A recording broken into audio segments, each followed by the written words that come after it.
Hello, everyone. I hope everybody is doing good Saturday afternoon. My name is Dr. Candy Khan, CEO, Director for Canton Coaching and Consulting. Today, I have a pleasure to have Sunny Phool, somebody who's well known across Edmonton with his work on infinity safety awareness. Today, we are here to really talk about the man who started this regular podcast. And I will be interviewing Sunny actually to understand what is it that he do for a living. And we're going to learn a little bit about behavioral safety. What do we mean by diversity, equity, inclusion, and its connection to safety and culture?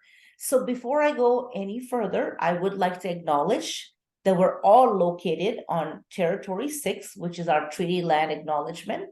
We're all located in Territory 6, land of First Nation, Métis, Inuit, and all our ancestors who took steps before we arrived as settlers in Canada. And land acknowledgement is always important because it shows us that we're truly invested in reconciliation and working together. Over to Sunny. Sunny, you want to tell the audience a little bit about who you are before we dive into deeper questions? Thank you, Candy. Thank you for hosting me. I really appreciate.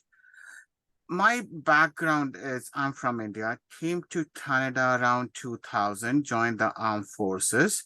Before coming to Canada, I worked in a travel industry. Came to Canada, then worked in armed forces from reserves to regular forces, non-commissioned to commissioned officer, from artillery, from combat to logistic. And then after that, due to medical injuries and everything, I came to manufacturing to construction, and about 2015 started my own business.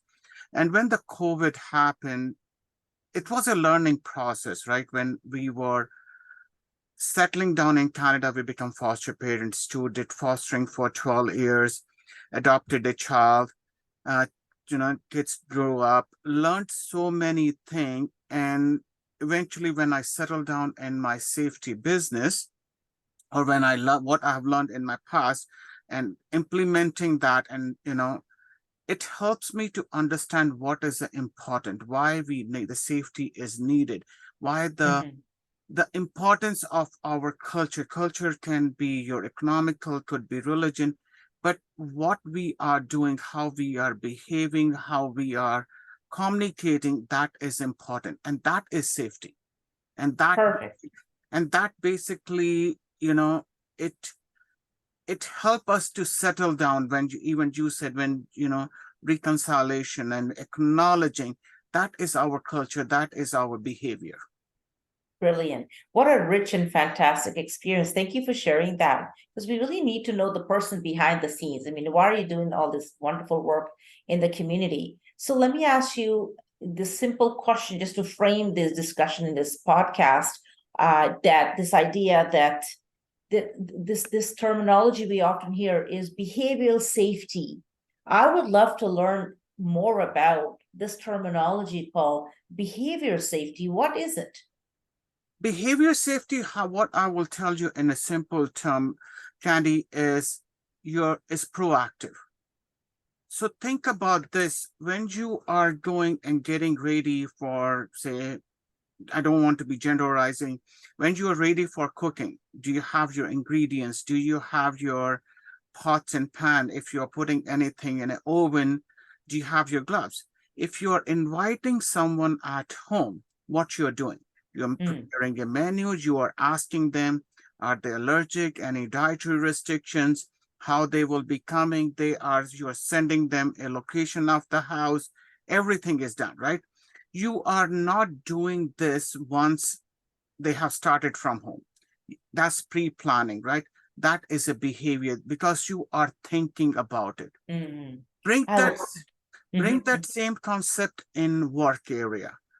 So you are being proactive, giving a ownership to the employees, to the workers, and making them understand why you are doing it. So I'm here, you are here, you work, I work.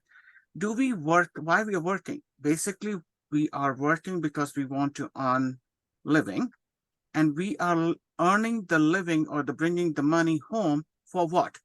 To pleasure ourselves, look after uh, our loved ones, enjoy what we do. If we are injured or we are not able to work, Mhm. are we able to do it? So start thinking, start behaving for your own safety. Take your ownership. Being a Mhm. proactive. That is behavior safety in a simple term. I hope I Thank you. answered that question. Yes, because I'm applying it in my own context as well. When we think about workers coming into the workplace, we don't really need to think about everything from, the onboarding experience to how they settle in, because they need the tools, but they also need that safety to make sure they can do their job. And I really appreciate your point about, being proactive. So even when people come to my house, I always have to look at, I have elders coming to my house. I have, my granddaughter coming to my house. I'm always mindful of safety in terms of where's the potential for harm. So I love that. Being proactive means taking a being self-reflective of, where are my gaps? How do I need to, do I need to learn more about what's my part to play to make my home safe and my workplace safe? Brilliant. Now let's talk about what is the difference between how you define general safety and behavioral safety. So are those two different things, or is safety applies to everything? So sometimes I get confused about those two terms. So in a simple term, not in a simple term, is a health and safety management system, is a law, Mm. and then is a behavior. So the law tells us drinking should not be drinking and driving. Law tells us we should not be texting while driving. We should be mindful for school zones. We should be driving as per the road conditions, weather conditions. Put a seat belt first on. This is the law. That's where policies and procedures. This in the same thing, but behavior. Are we doing it? So Mm-hmm. if I come to your house, we have a policy drinking and driving, right? We should not be drinking, have alcohol and be driving. But then behavior safety, when I came to home, your house, hypothetically, you're serving a liquor. You said, no, I'm not serving you liquor because you are driving. If you are driving, I will be providing you the cab. You leave your car here, you take or you stay here. So that is the difference. Policy, health and safety management system or safety gives you the policies, procedures, but it does not give you ownership. It does not give you, it does not being a proactive. That's being reactive because policies are made Mm-hmm. after something has happened. We did the corrective actions because it does not happen again. But this is a reaction, it's reactive. Behavior-based safety is giving a ownership, being a proactive, and you're Mm-hmm. thinking well in advance. So it's a step outside, like what I'm going to do it. I'm thinking before what can go wrong. And I'm Absolutely. thinking about if I go wrong, how is going to impact not only my work, but how is going to impact my family. If I'm injured, so think about you, Candy, you wonderful grandmother. If anything goes like God said, good not, but if you're injured, are you able to look after your daughter? Yes. Are you Yes. able No, to no, look after? I can't look after her. So Yeah. if you cannot look after your granddaughter, or you cannot play ball with her, or you cannot take her a walk, so when you are working, you're thinking about it. Is that safe for me? You're not thinking Mm-hmm. about the policy or a procedure or safe work practices or, do you have PPE or not? But you're thinking about your granddaughter. That's a difference. Now you are thinking about your family, your loved ones, then policies and procedure. And if policy needs a change because circumstances has changed or management has changed, you are thinking about in a proactive way. You are thinking beforehand before it can go wrong. Makes sense to me. No, thank you for that brilliant example. And I think really speaks about all kinds of legislation. Yeah, you and I also work in the area of anti-harassment, bullying, discrimination. So I think what you're trying to say is that you can have all the legislation policies in the world you want, but it's to your point, it's internalizing and really having the foresight to know if I do this, this is the long-term impact. And I'm really hoping people who's listening to this podcast really pay attention to what's my part. And to go back to your example, Sunny, about, you go to somebody's house, they're offering alcohol, and you say to them, no, I have to drive.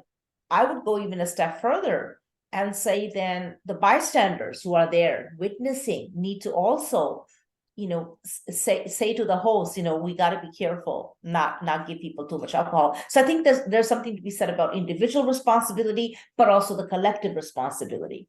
So thank you for triggering all those thoughts for me. Now, my third question is around, I heard you say this many times, that's my passion on diversity, equity, inclusion, and belonging and equity work. What is the relationship between diversity, equity, inclusion, and safety culture? To me, those are two different things. So if you can help the audience understand, that would be lovely. So I agree with you and I don't agree with you, Candy, because when you say they are different, they are not different. What is a culture? Culture is based on your political, religion, economical, all those things, right? It's a mix of everything. So we have to see what, if we are making a policy, who is our audience, who is listening and who will be following it. So basically, then let's understand what diversity is. Diversity is we are different people. We are not different people. We are all, firstly, we are all human, but we have different circumstances. We have different opportunities. We have different limitations. I'm a male, you are a female, right? I'm having a hearing problem. I cannot listen properly, or my hearing has come down. I could be LGBTQ. I could have a dementia. I could have a walking, I cannot walk properly. I could be scared of heights. I could be scared. I'm a claustrophobic, like I cannot go in closed areas. I don't like crowded areas. I'm a veteran. I have suffered some, trauma in my life. That is diversity. When we talk about workforce, we do not have only male and a female. It's a difference between a multiculturalism, a difference between a racism. Racism is based on race, religion, right? But diversity is based on your circumstances, your ability to work, why you are different. Then equity, basically, when we talk about equity means fairness to everyone. I'm a different, you are a different. I have a different physical abilities than yours. You could be a best cook. You are a best cook, I should be saying. But is I'm a good cook? No, but I'm a good eater. So we are different. But when we are making something, we have to be fair to each other. I cannot say you are a cook, so it's only thing for you, and you are a good eater, is only this thing for you. But when we come in a normal circumstances, when we calibrate everything and bring everything, we have to have equal rights. We have to be fair to each other. And when we talk about inclusion, then we have equity, we have diversity, but what we are doing to bring everything together. So think about your workforce, right? When you have a workforce, do you have all females? No. Do you have all males? No. Do you have all young workers? No. Do you have all like physically fit guys who have 6 abs? No, you have all different people. You have gender equality, male, females. You have LGBTQ2. You could have a people who are scared from heights, people who don't like jokes. You see some like jokes. Every person has, even when you talk about harassment also, harassment is based on what we are saying and what we are perceiving. So if I say I love you, what it means, I love you as a friend, I love how you are perceiving it, right? So when we make a culture, which is a safety culture, because we have to keep everyone safe. If you are not safe, you will not be able to productive. You will not be able to produce. So safety and diversity, equity, inclusion is part, like they work together. So when we are working or creating a policies or procedures, we have to ensure we are fair to everyone. We are not discriminating based on race, religion, any circumstances, based on your sexual orientation. we have to include everything. So that is when we say D&I is an important part of a safety culture or safety policies or procedure. Thank you so much for that robust explanation. And I think we are on the same page because, I also define diversity as all human differences, equity meaning everybody has equal chance, like you mentioned, and inclusion, this idea of felt sense that I belong. And what's important in your portfolio is making sure, like you said, everybody's safe. So we don't discriminate. We're not going to make sure you're not safe, or we're not going to include you. Excellent. So the takeaway here is to be mindful that policy is just not a piece of paper. It has to be applied. And we need to create a safe culture that includes everyone. Speaking of that, you also mentioned historically this idea around safety outside of the box. Sunny, help me understand, what does that mean? Safety outside the box is, we cannot make a tailor-made. We cannot go to a shop and picked up the policies and procedures. It has to be tailor-made, and then every person has to be given an opportunity. So you think about your household. You have a grandmother, you have a grandfather, you have father, mother, uncle, aunties. Everyone has a different role. You cannot put everything in a one circle or one group. So outside the box is you are giving, okay, this is our main feature. We are family, but everyone has a different role. So outside the box, you have given a right, you have given an ownership. On the same token, you have given a responsibility.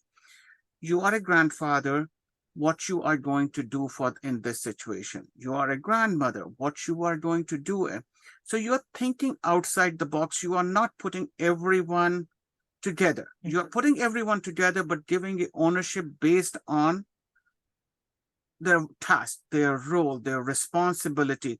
So that is, if we are not thinking outside the box and we are start putting like everyone together, it will not work. Give you example of Legos. Legos, when you are building something, you have go buy a box of Legos. Is all the Lego pieces are same? No. Everyone is different. So they were thinking outside. Okay, we are making a Legos. If we want to build this thing, we have to take everything separately. Outside the box, being a proactive, same thing. What could go wrong? I'm bringing this big person in our family or at our workforce. What his limitations are, what his expectations are, what he can do, what his excellent in it, how we are going to mentorship. You are thinking before bringing him is a behavior based and thinking outside too, because okay, if he cannot do this, what else he can do?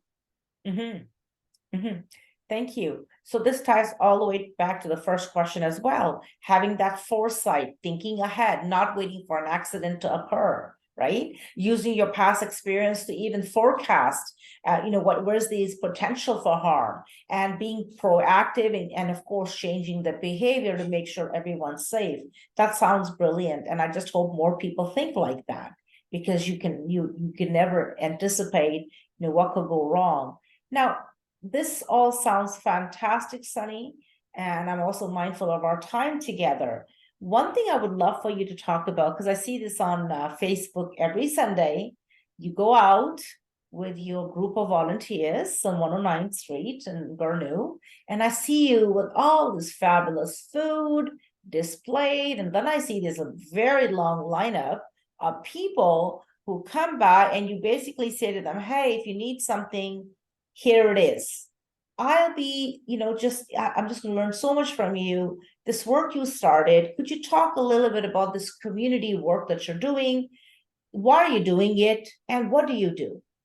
So this, is profession. I'm a health and safety professional, right? As same Candy, you are my mentor, even like you talk about diversity, equity, and inclusion, and you have taught me so much, but you also does community work, right? You are involved in, say, if I'm helping the humans, you are helping the animals. You are working so hard for cats and dogs, fundraising, providing a safe environment, shelter, home, everything. Same thing, because that's our passion, because we want to give back to the community where it belongs to, or which has given us.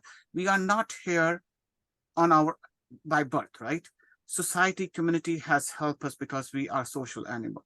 And everyone has put their input or supported us. So we are here what we are now.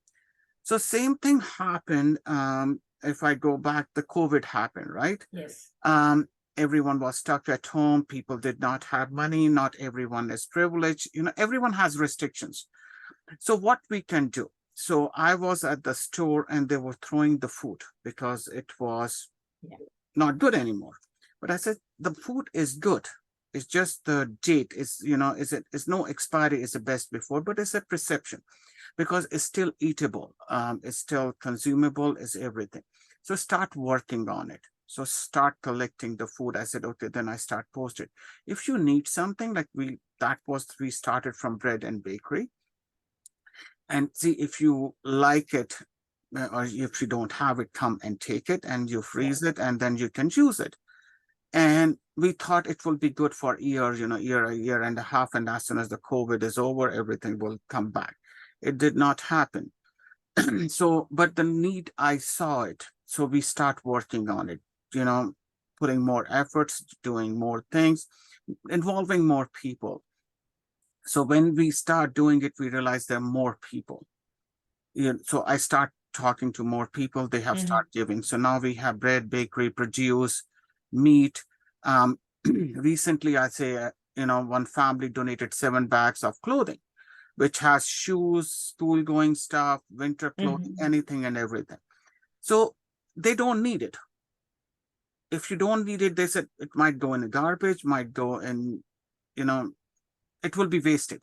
So anytime when we even go around in a house, we see so many things and people are there who needs it. So it's recycling, reusing, whatever the word you want to use it, same thing. And people you will see, and I tell my kids and everyone, how privileged we are because we don't have to fight. We don't have to, we have bread, baked, roti, sabji, like all those things. We have bread, vegetables, everything what we need, basic things, and we don't have to struggle for it. We should be thankful to the God or, to the internal power. So if we can help, that what is it? And I will tell you, everyone has come forward. University students have got involved. We are helping about 100 families a week in any way. And it's not only me, it's help of all the volunteers, community worker, and the support we have received. Other thing I said you is a lady came to me and she said her husband's birthday. So instead of throwing a party, they have donated $500 to the food drive, right? So what I'm going to do, buy the money, choose the money and divide it in every week. So every week we will buy about $150 food and, bring the dry fruit, could be rice, could be salt, pepper, peanut butter, jam. So it's another way to do it, right? You are helping a community, you're celebrating something. And when you do it, Candy, it gives you a pleasure, it gives you a satisfaction, it gives you a peace. So I started this and I told you it's kind of a meditation for me. Beautiful. It gives me a peace. It's helped me to understand and, to thank God, what I have. Beautiful. And I'm not crying, I'm not complaining, I'm not saying, okay, God, what you have given me is enough for me, and what I can do, let me do it. Brilliant. So Sunny, this sounds like, fabulous opportunity for people to get involved, because you just said it, I would say scientifically, when we help others, there's also a hit of dopamine. It's a feel-good drug, right? You feel good, but you're also helping people. You have gratitude. You want to give back. You want to see people, they're less fortunate. Our circumstances can change anytime. Statistically speaking, we are 3 months away. If we don't get paid for 3 months, we hit the poverty line, some of us. So again, being really mindful that we're very privileged. Many of your listeners, if they can lean in, what's your key message for your listener? How can they get involved to help you out? It's not helping you, it's a community. And how do they contact you? If you wouldn't mind sharing that with the audience, please. Candy, they can call me at any time. My number is 780-862-3696. And how they can contribute, I'm not saying to come to us only to Infinity Safety Awareness. They can come to you and then help, to save the dogs and cats. They can go to the food bank. They can do, you have resources. Everyone has resources. Everyone has some spare. Everyone has something which they can spare and which they can share with the community, they can share with the humanity. I give you example, it's really sometimes it's make me more, it makes me emotional, but I think like how people can help. We have lineup, right? We have 100 people there, and people, it's all the food we have, Candy, is donated. Right? Yes. It sometimes we have more, sometimes we have less. So many times I have seen people, they come there, they stand in a line and they collect the food, right? What they needed is no question asked. But then they suddenly realize that some person has just came and the food is all gone. Yes. Even what they do, they have in bag, they have two breads, two loaves of bread, two salads, two sandwiches, or two desserts, whatever is it, right? So what I have seen, they're taking that one of each they have and giving to the second person who came after. Wow. So if Yeah.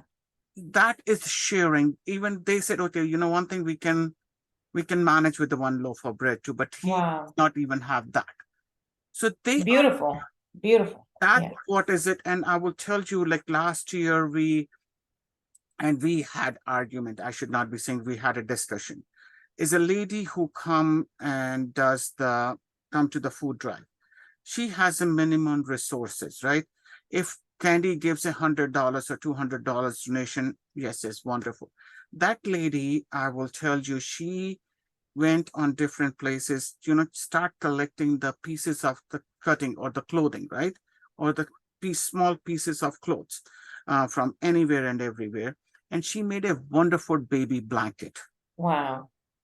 For a silent auction. Then she brought the two necklaces, which belongs to her mother.